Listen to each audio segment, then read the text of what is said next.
ఉంది. పవన్ కళ్యాణ్ గారు వార్నింగ్ ఇస్తున్నారు. ఆ తిరుమల టీటీడీలో ఆ టికెట్ల అంశం, ఆ గోల్మాల అంశం ఇవన్నీ కూడా దర్శన టికెట్లో కూడా 500 కోట్ల వరకు అయినాయి అన్నది వస్తున్న టాక్. గుడ్ ఈవినింగ్ అండి. మీకు ప్యానల్ సభ్యులకి 99 ప్రేక్షకులందరికీ కూడా శుభ సాయంత్రం. ఆ, దురదృష్టం అండి, తిరుమల తిరుపతి దేవస్థానం అనేది ప్రపంచ ప్రఖ్యాతిగాంచింది. ఆ, కొన్ని కోట్ల మంది భక్తులు అనునిత్యం కూడా దర్శనం చేసుకుంటూ ఉంటారు. ఇప్పుడు ఇక్కడ సమస్య ఏంటంటే, జత్వానీ కేసు వస్తే దాన్ని వకాల్తా తీసుకుంటారు వైసీపీ వాళ్ళు.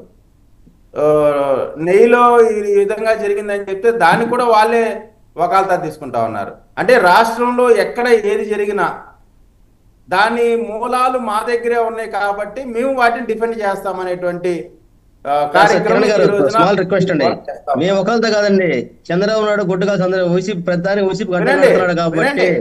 మా మీద బురదేస్తున్నాడు ఆయన. కనకారావు గారు, పెట్టుకోండి. మీరు వేసిన బురద అంతా విన్నాం, ఇప్పుడు దాకా విన్నాం, మీరు ఏం చెప్పినా విన్నాం కదా.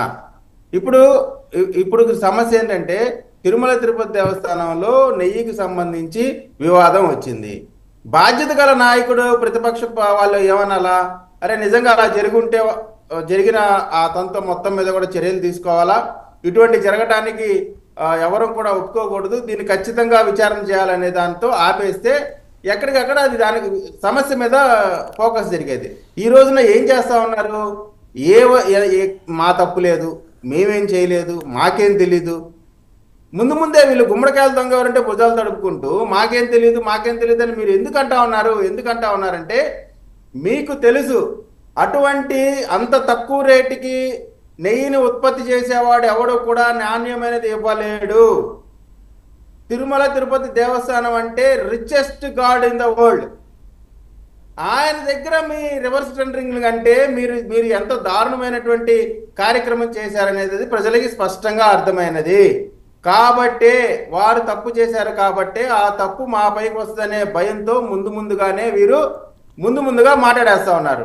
ఈరోజు జగన్మోహన్ రెడ్డి గారు ప్రధానమంత్రి గారికి ఉత్తరం రాశారు, చర్యలు తీసుకుంటారని. తప్పు చేసింది వాళ్ళైతే మేము ఎందుకు భయపడతాం? మాకేం పని? కాబట్టి మోడీ గారు స్పందించాల్సిందే, దాని మీద ఖచ్చితంగా చర్యలు తీసుకోవాల్సిందే. దాని గురించి మాకు ఎటువంటి అభ్యంతరాలు లేవు.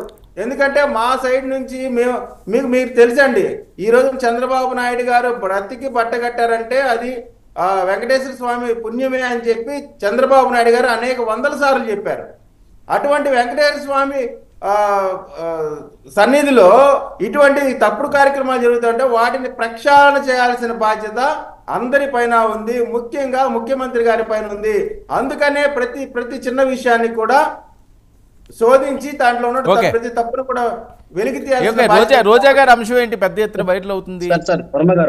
రోజా గారికి సంబంధించి రోజా గారు క్షుద్ర పూజలు ఇవన్నీ అవన్నీ కూడా ఏంటంటే చేసి ఉండొచ్చు, చేయకపోయి ఉండొచ్చు. కానీ ఆమె చేసేటువంటి ప్రయత్నాలన్నీ కూడా, ఆమె మాట్లాడే మాటలు, ఆమె విధానాలు గతంలో జనసేన నాయకుల్ని ఎయిర్పోర్ట్లో ఏ విధంగా రెచ్చగొట్టింది, ఆమె చేసే క్షుద్ర పూజలు చేసిందో లేదో నాకు తెలియదు, కానీ క్షుద్ర రాజకీయాలు, క్షుద్ర వేషాలు, వెకిలి చేష్టలు చేయడంలో మాత్రం ఈమె నెంబర్ 1. అందులో ఎటువంటి మీ గతంలో ఇదే డిబేట్లో చెప్పాను నేను, రోజా గారు భయంకరమైన అవినీతి ఆడుదాం ఆంధ్రలో కాదు చేసింది, తిరుపతి దర్శనాన్ని బేస్ చేసుకొని అంటే అలా ఎలా జరిగిద్దండి అన్నారు మీరు. రజనీ గారు కూడా ఉన్నారు ఆ రోజున. నేను చెప్తా ఉన్నా అండి, ఇప్పుడు ఆమె భక్తురాలు అయి ఉండొచ్చు, అయి ఉంటే ఆమె వెళ్ళాలా, ఆమెతో పాటు లేదా వాళ్ళ కూతురునో లేదా వాళ్ళ బ్రదరో 2-3 వెళ్ళాలా. 30 మంది 40 మంది 50 మంది తీసుకెళ్తుందంటే ఎంతెంత ఇండెంట్ వేసిందో మనకు అర్థమైపోతా ఉంది కదా. కాబట్టి ఇప్పుడు మన ప్రజాప్రతినిధులు ఉంది, మీరు దర్శనాలు చేసుకొని ప్రజలు ఇబ్బంది పెట్టడం కాదు, ప్రజాప్రతినిధులు ఉంది ప్రజలకి సౌకర్యం కలిగించడానికి. మీరు ప్రత్యేకలు అలా వెళ్ళటం వల్ల ప్రజలకు ఇబ్బంది కలుగుతుంది కదా. కాబట్టి రోజా గారి యొక్క హావభావాలు, ఆమె చేసినటువంటి అన్యాయాలు, అక్రమాలు మేం కాదు, వాళ్ళ పార్టీకి సంబంధించిన, వాళ్ళ నియోజకవర్గానికి సంబంధించిన నాయకులే పుంకానుగా చెప్పారు. కాబట్టి కొత్తగా మేమేదో ఆమెను అనాల్సిన అవసరం లేదు. ఇంకొకటి, పవన్ కళ్యాణ్ గారు ఆమెను టార్గెట్ చేసే అంత స్థాయి రోజా గారికి లేదు. పవన్ కళ్యాణ్ గారు రాజకీయాల్లోకి వచ్చింది సేవ చేయడానికి, రోజా గారు రాజకీయాలు వచ్చింది దండుకోవటానికి. కాబట్టి ఆమె మీద కాన్సన్ట్రేట్ చేసే స్థాయి రోజా గారికి లేదనేది నాకు నమ్మకం. చంద్రబాబు నాయుడు గారు రాజకీయాలకు వచ్చింది వర్మ ఒక్క గారు. నిమిషం, ఒక్క నిమిషం. చంద్రబాబు మీరు ఆ నాయుడు వీడియో గారు ప్లే చేయరా? నేను మీకు చంద్రబాబు పంపిస్తాను నాయుడు గారు వాట్సాప్. గురించి చెప్పాల్సిందే.